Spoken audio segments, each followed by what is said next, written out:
रतिया इलाके में किसानों के धरने को संबोधित करने के लिए भारतीय किसान यूनियन के प्रदेश अध्यक्ष गुरनाम सिंह चढ़ूनी रतिया पहुंचे। गुरनाम सिंह ने किसानों को संबोधित किया और कृषि कानूनों के खिलाफ डट कर लड़ाई लड़ने की बात कही। मीडिया से बातचीत करते हुए गुरनाम सिंह ने कहा कि आज केंद्र और किसानों के बीच जो वार्ता विफल हुई है, उन्हें पहले से मालूम था कि यह वार्ता सफल नहीं हो सकती, क्योंकि इस वार्ता में एक ही प्रदेश के लोगों को बुलाया गया था, इसलिए इस वार्ता का विफल होना लाजमी था।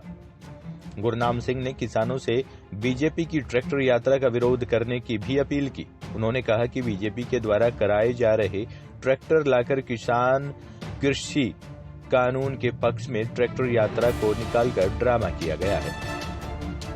उन्होंने किसानों से अपील की कि इस यात्रा का डटकर विरोध करें। वहीं जो किसान बीजेपी की ट्रैक्टर यात्रा में ट्रैक्टर लेकर जा रहे हैं, उन किसानों से भी गुरनाम सिंह ने अपील की है। गुरनाम सिंह ने कहा कि किसान बीजेपी की ट्रैक्टर यात्रा में अपना ट्रैक्टर लेकर पाप का भागी न बन जाएं।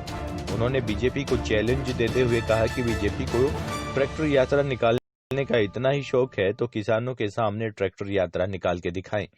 किसान कृषि कानून के विरोध में ट्रैक्टर यात्रा निकालेगा। बीजेपी और किसान जिसके पक्ष में ज्यादा किसान और ट्रैक्टर होंगे, उसकी बात मान लेंगे। इसलिए वह बीजेपी को चैलेंज करते हैं कि प्रदेश में कहीं भी वह ट्रैक्टर यात्रा के लिए किसानों के सामने इसका आयोजन कर सकते हैं। उन्हें पता चल जाएगा कि कितने किसान कृषि कानून के पक्ष में हैं। रतिया से न्यूज़ 1 हरियाणा के लिए रवि गोयल की रिपोर्ट। किसान संगठन की वार्तालाप विफल हुई है, क्या कहना है इस पर? देखिए, उस वार्तालाप का तो पहले ही पता था कि विफल होगी, क्योंकि ना ये बुलाने का तरीका होता है, ना ये बात करने का तरीका होता है।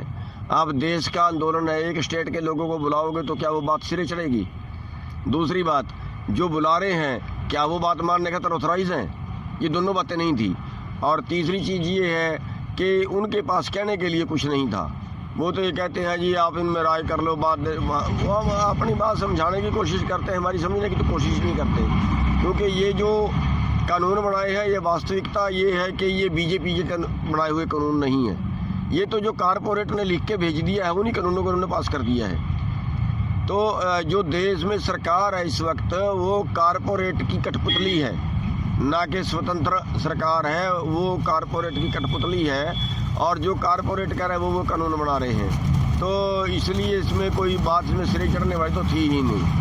ये तो एक देश को कारपोरेट के पास बेच रहे हैं और बहुत बड़ा आंदोलन देश लेवल पे ये आंदोलन उठेगा, तब कहीं जाकर सरकार मान।